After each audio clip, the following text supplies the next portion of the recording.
Hello everyone, I am Tacit and happy 11th anniversary of Gems of War. So today and this week, gosh, we got a billion things to go over. There's so much going on. But anyways, we got the Purpleicious event in which the Dragonhawk is added to the game. We have a Journey event bringing in purple deed books, which is really good. We have a Legends Reborn, which has a bunch of pets to it, which we'll get to in a second. We still have the new mythic that we covered last Friday, which is still in the Glory Gem Guild and VIP chests all the way until Friday reset time, so the end of Thursday, if you still want to get that. We have the second to last week of the current campaign event, so if you still need to finish out anything with that, definitely make sure to keep progressing on that. And I'm pretty sure I'm still forgetting several other things, but first things first, let's go one thing at a time. Legends Reborn. Actually, before we get to that, Community Event Week. So, of course, it is the 11th anniversary of Gems of War this week. We are getting a free reward both today and on this Sunday. So let's make sure to go claim that now so we don't forget. One thing that seems to be weird, though, is there's none on the daily plunder. I'm not sure if their new system doesn't allow it, since I think this is the first time we've had an anniversary since they've changed up the screen and everything. But yeah, we didn't get like one of those really absurdly good ones that always has like deed book or something else on it. Not sure if they forgot or what else, but at least we have this if nothing else. And of course, don't forget the pet on this Wednesday. You'll be able to go get that as well for the 11-year anniversary pet. Beyond that, of course, we are still getting a Legends Reborn, which is still a lot of other free loot. Of course, some of it you do have to go earn, but otherwise, most of it is pretty easy to obtain. If you complete out the quest line, you'll end up getting enough to max out the pet for the winged donkey. Beyond that, on the free side here, you get this just from doing 200 yellow kills over the course of the week, which should be done pretty much automatically just from doing dailies. For this, you get some buff to Bull Taurus, giving some stats to him. He's the one that has the 1-to-1 boost ratio based on life. He's also the one that if you were to spend money is the shiny that you end up getting here. He'll be available in about a month through the shiny drop table, but his ability is not going to be enough to really make him viable. Do I still have it highlighted here or not? Otherwise, we'll need to scroll down. Oh, I don't think we do. Okay, we'll need to go find it. It's loading, it's loading, it's loading. Come on, come on, you got this. Loading? I thought we already preloaded this. Apparently not. We'll go re-find it real quick. So, Bull Taurus, because unfortunately there's still no good system to check this in-game. But if we go all the way down to Bees, right over here, we can see what his ability is. Basically, the main benefit that he gets is he gets the ability to stun 1 to 4 random enemies. So sometimes he'll stun one, sometimes he'll stun the entire enemy team. This is for 9 mana cost, which honestly isn't that bad. The biggest issue, though, of course, is his damage is still the same. He does not have... He's basically half the damage of Rowan. He has a 1-to-1 life boost ratio instead of 2-to-1, like how Rowan does on its armor, where it gets 2 damage for every 1 armor it has. This only gets 1 damage for every 1 life that it has. While this does get the benefit of having 1 to 4 stuns when getting shiny level 2, and of course as low as a 9 mana cost, since it'll be 2 lower at max shininess. I don't think that's enough to necessarily make it viable. It will definitely get used a bit more often if you do have it this upgraded, as the amount of extra stuns for that amount of damage is not bad. But you're not using this primarily as a damage source. You're doing it as something that has stun that happens to do an okay amount of damage. So he has that going for him now, but beyond that, like he's not Rowan to replace him or anything. Even at a 9 mana cost, it's just not going to be worth using instead of it. But you'll be able to get tokens for that in a month, or you could buy it now, though I'm pretty sure it's just not worth it at all. Unless you're doing it for the deed books, of course. But anyways, as far as the next tier for gems, this one is always worth it. If nothing else, literally just Imperial Deeds alone is worth it, as Imperials normally cost about $250 each, and you get 10 of them for $1,350. On top of that, you get a bunch of glory medals, at least one of each of them, to go and max out a mythic or whatever you want to use them on. And of course, along the way, you also get enough pet food to max out 2 pets, and enough copies to go and get the Orion pet fully maxed out, which unfortunately isn't particularly good, but a little bit more stats to make them a little bit more viable, I guess. And as far as the paid middle one over here, the pet they end up getting it for is for the Astral Mother. This does not gain enough of a benefit at all from getting all these extra stats to be worthwhile. So for the most part, it's pretty much just as standard as you'd always expect from this. Go get the free ones from going and completing out the storyline once. Go and get all the free ones that are literally free just from killing 200 yellow over the course of the week. Technically 140 since this gives you 60 anyways. And that should be easily done just from doing dailies. And then of course, if you can scrap together 1,350 gems this week, it is advised wise to go and buy out this entire blue column right over here, as that is really worthwhile. Even if you only have 1,500 gems to your name, it is still worth spending 1,350 to go get this section here, as every single resource that you end up getting here you will either need immediately or in the future. So it is definitely worth it if you have the gems to spare, or could scrap them together by the end of the week. Beyond that, so Legend Reborn, we did the thing. Journey. So, as far as Journey events, of course, most noteworthy thing about it is Purple Deed Books. Even if we're not going to be getting any from the Adventure Board this week for the 11th anniversary, we are still getting 2 from the event itself. So definitely make sure to go and, as a guild, go and progress through that. Same thing as always, just go for whatever the highest level one is. Ideally buy to at least tier 3 to be able to go get all the uniques, mostly the weapon and the troop. And of course, this troop is only from the shop. You cannot get it in the event key drop table. With all that being said, let's go over all the teams for the week. So as far as the World event that we were just kind of going over a little bit, this is specifically Purple Dragons. With that being said, the higher level team, keep in mind, you do not have access to Essentia, which is 50% mana start to all dragons. However, of course, you could just offset it with other dragons. So in this case, we're using Miss Mother in order to 4 times Fairy Fire the entire enemy team, which is 50% more spell damage. And we're just using a pretty standard Flower Dragon or Stellarix if you don't have Flower Dragon to go and kill out the opposing team. Wanda Stars for mana accumulation with Archmages, so we get a ton of mana accumulation. And of course, if this guy gets a bunch of mana, you'll be able to go and cast him as well. Though do keep in mind, if you opt to not use a Dragonguard hero class, he will be creating 2 less gems every single time you do his ability, which might be a factor if you're planning on using him as a primary mana source. But in this case, we're using more so Wanda Stars into Flower Dragon as our primary mana source. For the low rarity team, we are using him as our mana accumulation option, which is why we're going down the Dragonguard route. Not only do we get a bunch more team bonuses, of course, but also he gets his full amount of boost ratio to be able to create his maximum amount of purple creation, which is 10 or 11 if he's shiny level 2'd. And we're just basically doing this in order, which is also reminds me, it is actually not awful to go and get this guy. Generally, it's not too often worthwhile to go use shiny keys or, to go open them to try to get something. But this guy does have some interesting use cases in the future because, of course, while for this game mode you aren't allowed to use him with Essentia because it's a purple-only dragon mode, you will be able to, obviously, for other things within the game. So you could easily end up building a team that ends up incorporating him. The meta dragon team doesn't really have room to fit him in for the most part, but there are definitely dragon-related teams that are really purple-heavy where you can end up incorporating it, particularly ones that have purple boost ratio from their final trait. So, yeah, he's definitely not bad. I'm not sure if I will be going and shining him up, and of course you'll get him automatically to shiny level 1 just from completing out the event with your guild. So I'm pretty sure I'm not really going to bother going all out on him or, opening the shiny keys for it. But it is one that is not awful to go for if you plan on actually using it a bit. As far as this low rarity team here, we're using him as our primary mana source, Wanda Stars for all things mana accumulation to offset it. And then you just go with your biggest damage source. I did Nocturne you here, even though this is a legend, you can just throw Chaos Shards at Fell Roost to get this.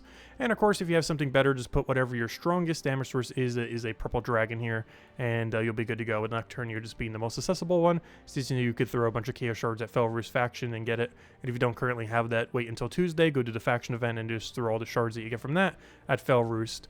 And beyond that, we're just doing Asha. This has a little bit of purple ink as well as convert blue to any color, in which case, of course, is generally going to be purple with this team. Also gets to enchant a random ally and gives a little bit of magic, but you're mostly doing it for the blue to purple convert or the blue to whatever, but generally with this team, it's going to be blue to purple since it is very purple heavy, and this link goes really well with it as well. Beyond that, we have ourselves the faction event. This is the Tuesday one. We do actually have 2 faction events this week, one on this Tuesday and one going for the weekend from Friday, Saturday, Sunday. We'll be getting a new faction troop as well, the 6th faction troop for Hall of Guardians. But the one for Tuesday is specifically for Worm Run, which is a red-yellow faction. As far as this, we're just running a pretty standard Atlanta quick kill team, just using Ihi Cattle since we don't have too many of the other better mana accumulators here. So we're just doing that to try to get the double Atlanta up as quickly as possible, hitting it with a 75% mana start to get things rolling, and just winning off of that really quickly. As far as the higher rated team here, we're running a pretty standard double Tesla team, using a Holy State Astra for 50% mana start to all humans, and just using Wanda Stars for all things Wanda Stars. As far as Pure Faction, this is one that we actually didn't get to show before. We mentioned it, but of course it was the Friday faction, so we couldn't show it on the team on the Monday video. However, Drake Eggs, this is the 5th faction trip that ended up coming in for that Worm Run, and it's definitely very usable. Converts all purple gems to skulls, which I believe is a color the faction doesn't even use, and then summons a random Worm Run troop. which of course it doesn't even use purple, so whatever you're summoning won't get denied at all, which is nice. Has a bunch of skull spam to go with the fact that you're already creating a billion skulls, and of course synergizes really well with the fact that this guy gains a bunch of attack and durability, which goes well with a bunch of additional skull spam, and it's pretty much the game plan. And if he somehow dies, well, this egg has a summon. It'll summon a random worm run troop, and if you really want to, you can keep re-rolling until you get a terror worm, or just stick with whatever you end up getting there. And it can't summon itself, so it'll do one of the other 4. So you have a 1 in 4 chance that you get the terror worm back, or 50-50 that you get the terror worm or a great worm, because triple great worm isn't that bad either, since you'll be getting 6 skulls every single turn instead of 4. But yeah, it's a really solid option, great for mass resummoning, and it's something the enemy doesn't have access to, so it'll be an advantage that you have that the enemy doesn't, since the pure faction team does not incorporate any of the 5th or 6th faction troops that have been coming out for all the factions, which that one is for Worm Run. As far as the Dragonguard hero class, this is specifically dragons from that of Dragon's Claw. For this, you can end up going with Diamantina if you have. If you don't have Diamantina, obviously you can go with whatever yellow weapon you want. The main premise here is using this thing to go feed a bunch of yellow into whatever your best damage source is that can hit all enemies. In this case, it happens to be Diamantina. It could be a different yellow dragon, or it could just be whatever yellow weapon you want, like Dawnbringer or Dancing Daggers or whatever you have that you can end up using here. And the rest of the team is just to feed it mana and to go from there.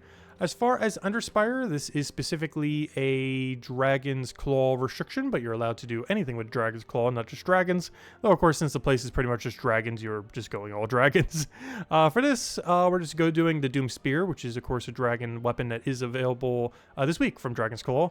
Ends up creating a bunch of yellow based on how many yellow are on your team and the enemy team.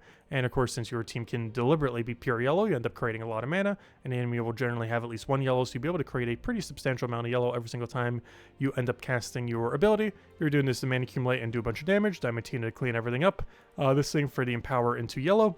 In a sense, you had to start the whole team with 50% mana start, which includes your Dragonguard hero class for the really high amount of bonus, as you have 4 times Dragon and 4 times Dragon's Claw, since you're forced to have to use Dragon's Claw anyways, and pretty much the whole place is Dragon.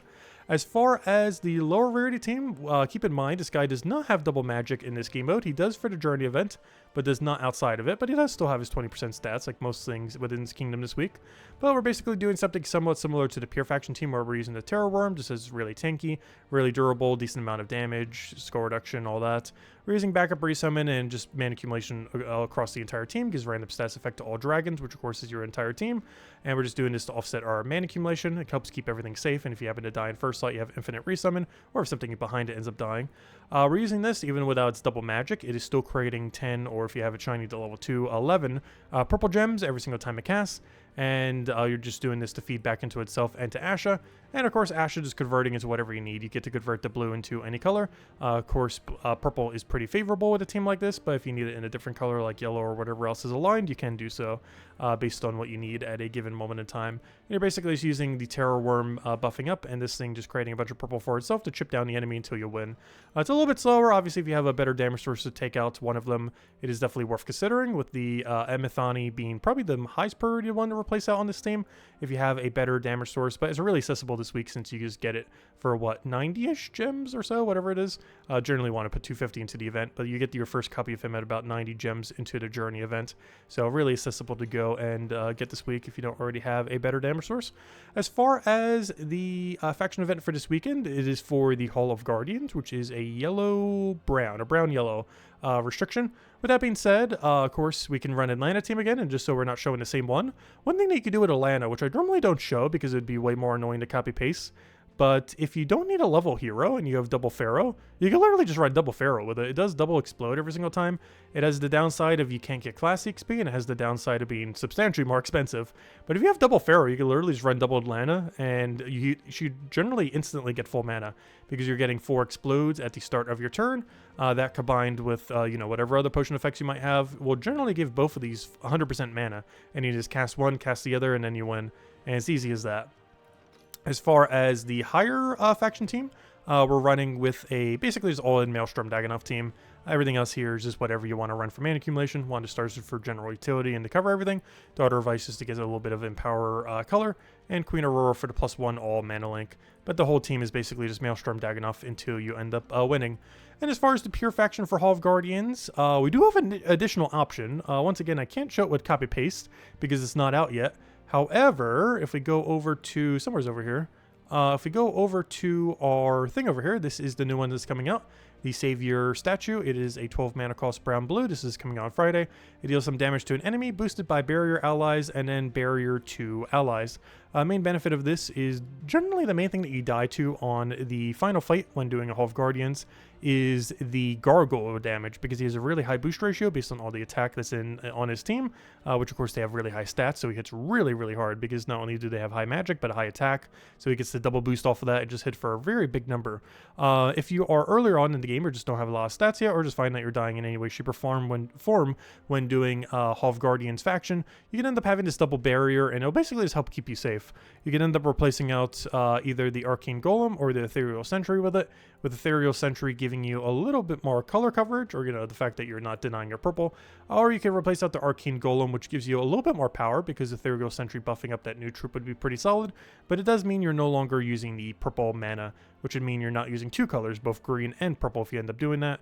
But incorporating into your team is potentially worth considering due to its double barrier just being really strong. It is random, so you don't get to choose, and it can overwrite something that already has barrier with barrier. However, it gives you so much survivability that if you find you're losing at all in the pure faction team, it's definitely advised to put it in. Whereas this is the more offensive option. The more defensive one would be to incorporate the new troop coming in this Friday and replace out one of your damage sources that give you a bunch of attack with the guy that gives you double barrier instead. And he still has some damage. It's not like he has no damage at all. It's just not in the form of an attack boost like the other two.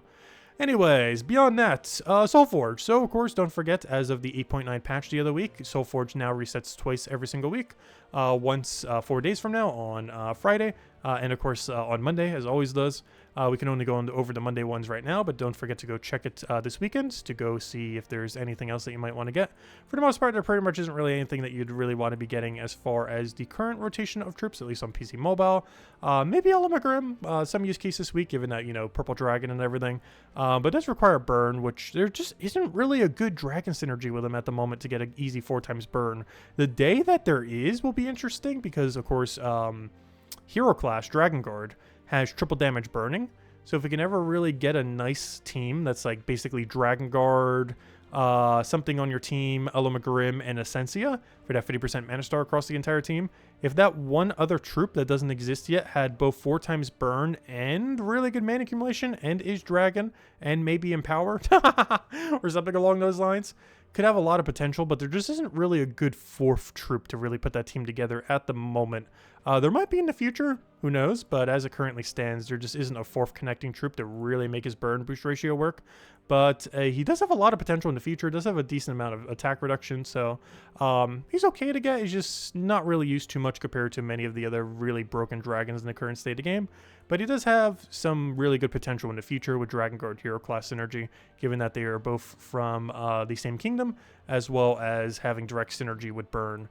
One with triple damage burning, this one with it needs it for boost ratio to be able to go and get a bunch of purple gems onto the board. As far as weapons, there are two that are really worth mentioning. Technically three, I guess. The first one to mention is the Dread Arquebus. In order to craft the ruby weapon, which you 100% want to do at some point, you will need to get the 3 procurements for it, one from Dragon's Claw, which is available this week, one from Broken Spire, and one from Blade of Lands. This is one of the strongest hero weapons currently in the game, top 5. It is the highest amount of true damage of any weapon in the game, a decent amount of way to gain gold, because it's kind of like Leprechaun in a sense, where it just kind of gives you free gold just automatically, and it gets to explode 5 gems, which is a surprisingly decent amount of mana accumulation, especially depending on how it cascades and everything, but overall, it's just the best true damage weapon as far as overall damage, and honestly just among one of the better damaging weapons in general when it comes to hero class. Covers a lot of things, really good for Thursday class events, and just overall a pretty solid weapon. Definitely within the top 5, and definitely high priority to go and get out of all 3 of the 1 million soul weapons. It is the highest of the 3 priority. The main thing that makes it so you can't go for it immediately a lot of times is you're blocked by these 3 weapons. But when the components is available right now, make sure to go get it. Is this thing right here, the Dread Arquebus. You do not want to leave this week without it, regardless of what point you are in the game. Scrap together every resource you can and get this thing by the end of the week, because it's very worthwhile. Even if you have to go grind explore for like hours, if you're missing like some of the jewels or something and need it from like Jewel Gnome or something else, it is 100% worth making sure to get this before the end of this week, as you want it eventually for the ruby weapon, even if you don't plan to get the 1,000,000 souls anytime soon. But really high priority weapon. Beyond that, there's 2 other ones, and I'm trying to find them. One of them is the exploding weapon, and the other one was that yellow doom spade. Why can't I find either of them? I know you're in here. Where is it? Doom spade, spear is what it's called. This one is really high priority, really good with pure yellow teams, really good for a lot of events this week. It's basically just anytime you're using a 4x yellow team, just gets a bunch of damage. Pretty much any context where you can end up using this, it's just a really strong weapon. One of the top 3 Doom weapon types as well, so just really high priority to get that for every single color. And then wherever the exploding weapon is for dragons, it is in here, right? Yeah, it is. Yeah, the Wing of Destruction. This one's decent in 4x dragon teams, which of course is applicable not just for Dragon's Claw week, but also for any kind of time when you have to use a very heavy dragon team. So definitely worth considering. Biggest issue with it is it has full mana block with Essentia, which is the 50% Mana Star Dragon, which is both yellow and blue as well. So it's not used too often, but it definitely has its use cases in dragon teams, particularly on the low rarity end. So worth considering too, but of the 3 weapons is definitely the lowest of the 3 priority. Highest priority by far is the Dread Cutlass that we're showing. The Dread, not Cutlass, whatever the cannon thing was called. The one to make the weapon. Where'd it go? Why can't I find any weapon right now? they just hide every time I want to go find them. But highest priority, Dread Incubus. Second highest priority, Doom Spear. And then third priority would just be Wing Destruction or just whatever you need for completing out a certain star level if you're trying to get the certain star level for Dragon's Claw. Beyond that, guild-related events? No, not that one. Games here. Tuesday, we kind of already went over earlier, but we have the faction event for that Worm Run, which is a red-yellow restriction. Wednesday, we have the 11-year anniversary of Pet. Don't forget to go get it. Though with the new pet system in 8.9, it is easier than ever to get old pets. However, yeah, you still want to make sure to get this. I'm not sure how long it'll be until it gets in a drop table and everything, but of course your guild would still need to go find it and everything. So definitely make sure to at least get your free copy there, even though pets are easier to get than ever, particularly cosmetic ones. Thursday, we have the class event for Dragonguard. It's an okay hero class, triple damage, burning, 40% score reduction, some nice utilities like Dispel and such. Generally not ever used unless you're using it in a 4x dragon team, but really strong in that context of doing it in a 4x dragon team, as you're using Essentia anyways for 50% mana start a lot of times. It just ends up getting a lot of value. And this Friday, as we mentioned, we have a faction event for that of the Hall of Guardians, which is a brown-yellow restriction, getting a 6 faction troop being added. There's also 2 other things that we can actually see as of today, which aren't happening anytime soon, but we did finally get to see it, even though we don't even have the calendar for the month. But in 5 weeks from today, we're going to be having the Christmas event starting up, so that'll be happening then, of course, next month.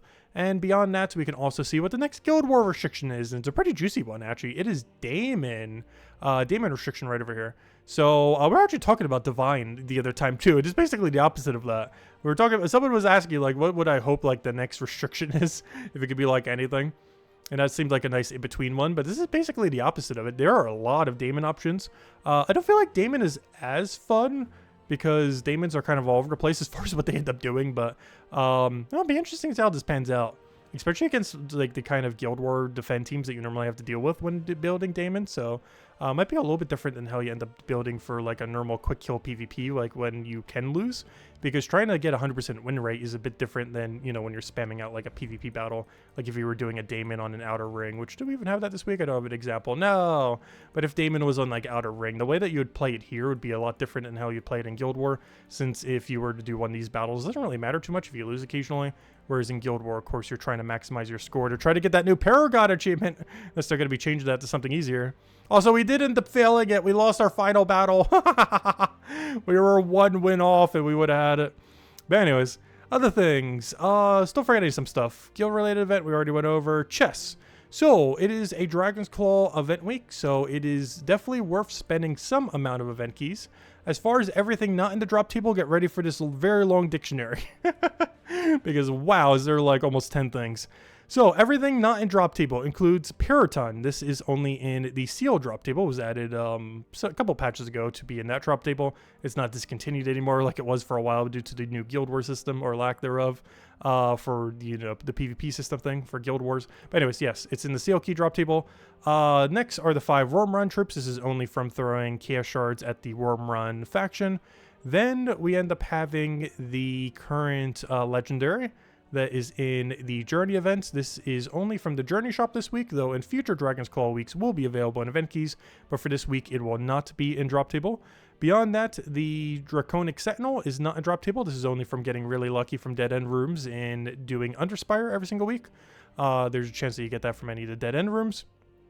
Beyond that, other things that are not a drop table includes Immortal Drakon. This is only from the Burning Chest drop table. The Horde Mimic, this is only from the 5 times chest drop table in whenever you get a Explore completed. So basically, whenever you do an Explore and end up claiming a loot box, or the chest at the end, there is about a 10% chance it will become a 2 times, then about a 10% chance it will become a 5 times, and then about a 10% chance that that 5 times will have a Mimic in it, making this roughly about a 0.1% chance. I believe it might be slightly different than that as far as overall odds, but it's roughly a 0.1% chance, aka about 1 in every 1,000 chests that you end up opening from an Explorer will end up having a Horde Mimic in it, or slightly around there. But yeah, it's really rare. If you do a ton of Explorer, you get it in, just naturally over time. But it can be very annoying to go for since it is only from spamming Explorer, and generally Explore 12 since you'd be able to get it a cycle more often there. Other things that are not in drop table includes Diamantina, which is only in the Gem Dragon drop table. Gosh, this section is going to be like 10 minutes long in like 5 years from now. We're at the 11-year anniversary. At the 15-year anniversary, this might be like a 5-minute segment. And finally, the other thing not in drop table, the final exception, is Bahamut. This was only available for 2,500 gold marks, and in the future will be available only for diamonds for 4,000 diamonds at some point in Soulforge. But now that Soulforge is moving twice as quick, it should hopefully rotate in sometime in the near future, probably in the next few months, but it has yet to rotate yet. So that means 1, 2, 3, 4, 5, the 5 faction troops, so 10, the current glory troop 11, Penitent 12. There were 12 things not in drop table. So, of the things that are in drop table, what would you want to go for? Purpleicious. He's actually among one of the better empowers. He generally only ran in a 4 times dragon team, but he's actually not that bad. He has empower into convert brown to yellow dragon gem, which explodes everything below it, while also giving a little bit of extra magic to all yellow allies. But it's mostly because of all the yellow mana it gets, as well as all the explodes that it gets below it. It's a pretty decent amount of mana accumulation, and while he does have 14 mana cost instead of 12, which makes it really annoying to try to cast after the fact, of course he has empower, so at least for his first cast, he'll be able to get really high value, even though it's really hard to cast him for more than once. But in the case of most of these empowers that are like this, the converty ones, they tend to only cast once anyway, so him having a higher mana cost like that generally isn't that big a deal, especially for how much extra mana accumulation you get from all of the explodes. The other thing that you pretty much do not want to leave this week without is Essentia. Essentia is a 50% mana start to all dragons. It is used a lot. Like every day a lot. If you own like Flower Dragon or Stellarix, it is so important to give 50% mana start to stuff like this. Obviously, there's Mirage Queen in the case of Chrysathanax, but of course, in the case of something like Stellarix, you will have to go and, if you want to get 50% mana start on it, you do have to do it off of Essentia. You cannot do it off of Mirage Queen, because it is only a dragon, unlike Flower Dragon, which is a dragon elemental. So yeah, there's a lot of use cases where you can end up using Essentia in those regards. There's just a lot of really strong dragons in the current state of the game, and even just the mid-tier dragons ends up working out really well for various restrictions, including Dragon's Claw restriction, where you don't have access to like the super mega dragons, but they still gain a lot of benefit from having 50% mana start. Like for, of course, we end up showing it on the faction team for... Wait, where was the, yeah, for Underspire. We end up showing it for the Underspire team here, using it for the 50% mana start. And even though it's only for Diamantina, you're still getting a lot of value giving 50% mana start to something like this to get it off the ground. So even if you're not using it for the absolute strongest things in the game, there's still a lot of use cases where you end up using Essentia. It's a pretty core troop for a lot of the strongest teams in the entire game. Its ability is so useless, though. But it's 50% mana start into Lightstorm is the whole reason you use it, mostly the 50% mana start for dragons. And yeah, you don't want to leave this week without it. As far as mythics, you're not really fishing for anything. The only mythics here are actually only these 4, because everything else is not in drop table, and these 4, there's just nothing special. There's a few use cases where you might bring out an Element Grim, Ishtar, some other things like that, but they're very, very niche, and you can live without any of them. So it's mostly just trying to find an Essentia, and that's basically it. So if you're earlier in the game, just trying to get like a Divinia for Cleanse, Essentia for 50% mana start, by far the most important thing here. And, like the good utility troops like that one in Power we showed earlier with the Venar Berlix. Those are mainly your main priorities. Also, I just realized it's actually a 15 mana cost troop. He's only 14 because of shininess. Wow, that is high. I always forgot about that. He's only 14 because of shininess. He's actually a 15 mana cost. That's actually really high for an Empower. Is he the highest mana cost Empower in the game? I didn't think about that just now. I think he is. I don't think there's any Empower higher than 15 mana cost. Obviously, Shiny brings them down to 13, but 15 is still really high for something with Empower. It's not something they normally do. Most Empower troops are around 12-ish mana cost, give or take a little bit in either direction. But the most common for that is 12. Actually, we can see it right now if we go to clear. If we go to Empower here, we'll see almost all straight 12s. 12, 11, 12, 12, 12, 12, 12, 10, 12, 12, 12, 12, 12, 12, 4, 12, 12, outlier. Gosh, that's super outlier. 12, 12, 12, 12, 10, 12, 12, 12, 12, 12, 12, 12, 12. You get the point. Anyways. They love 12 for Empower. So it's really weird to see what's so much higher when the keys to the Firebomb so much lower. Beyond that, what else are we missing? Is that everything? But unfortunately, for the 11-year anniversary, we don't seem to have a thing on Reborn. This is forgot it for today. Seems like the only main thing we're getting from is the free reward today and the free reward on Friday. And of course, the pet on Wednesday. Don't forget the pet on Wednesday. This Wednesday, I'll probably cover a video too, just going over some old meta teams and just seeing how they stack up to the current meta. Maybe mess around with them in PvP or something. Might show like 3 or 5 teams for it. I kind of want to do a video on that. This says a little bit of a kind of just seeing like what some of the old teams were in the history of the game. And just seeing if any of them can hold the ground against, you know, everything that exists today. All of the very annoying Wanda Stars into Flower Dragon into Takshaka into, you know, you've played PvP. The Super Mega Infinite Loop Goblin. That's funny that that'd be the first one. But, yeah, we'll see how some of the old meta stuff works this Wednesday and see how it stacks up to everything else. Beyond that, the Glory Troop. So if we go over to the shop right over here, we of course do have a new Glory Troop as well. Unfortunately, the Glory Troop is nothing too special, though you can stock up on yellow purple arcanes if you end up needing it for anything.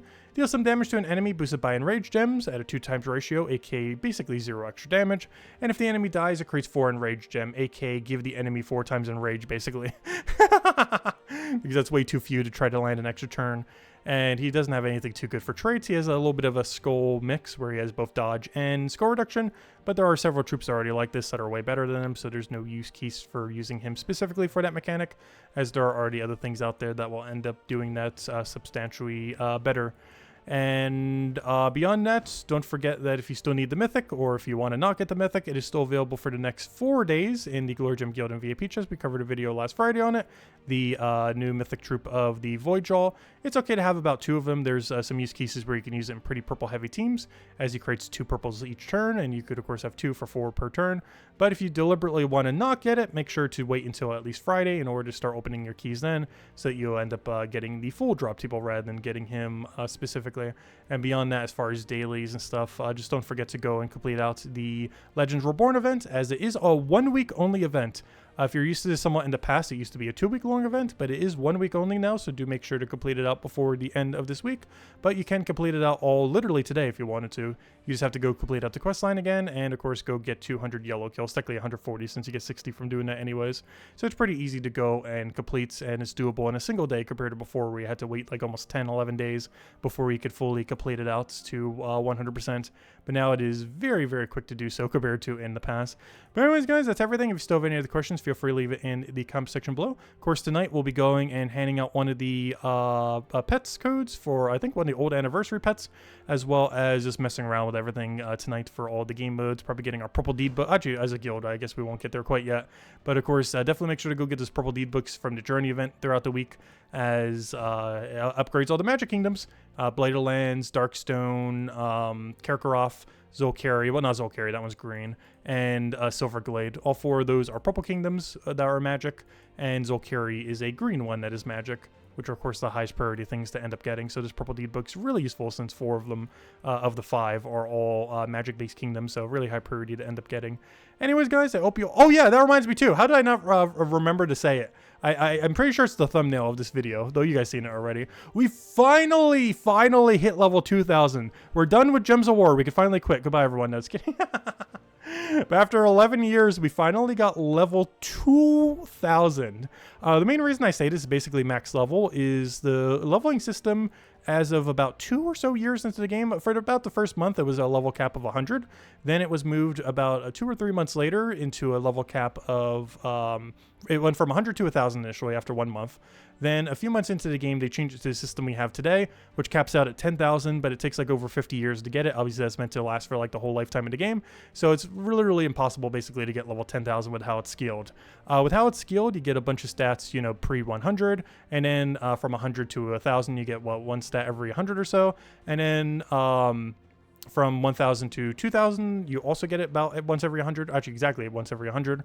And then it starts getting really crazy after 2,000 because it starts to go one stat every 1,000 levels, which means we don't get like a single armor until like level 3,000. So 2,000 is generally considered max level because that's when you get realistically the final magic level you ever get, as level 2,000 itself gives you a magic, and it's just really unlikely you'll ever hit 3,000 or 4,000 or 5,000, or, you know, as an average player. Like, with how much we played over the years, I'm not even sure we will ever in the history of this game even hit 3,000. So effectively 2,000 is max level. You basically complete the game at that point. Realistically, like if you're that level, just all the progress you probably have like literally everything done. And that also means we can stop prioritizing getting the XP bonuses as much because yeah, I have no intention to get to 3,000, 4,000, anything like that. So we can kind of just ignore all XP once you hit 2,000, as it gives you the final magic upgrade that you're realistically ever going to get, as I don't think the next magic upgrade is until 5,000? Which, is there even a single 5,000 player? Maybe 6,000? I don't remember the number. It's something absurdly high that realistically almost no one will ever get. And even if you do, it's only one magic. We can live without it for how many tens of thousands of hours that grind is. But anyways, guys, I hope you all have a wonderful, wonderful week, a wonderful 11-year anniversary of Gems of War, and I will catch you guys later. Goodbye, everyone, and thanks for watching.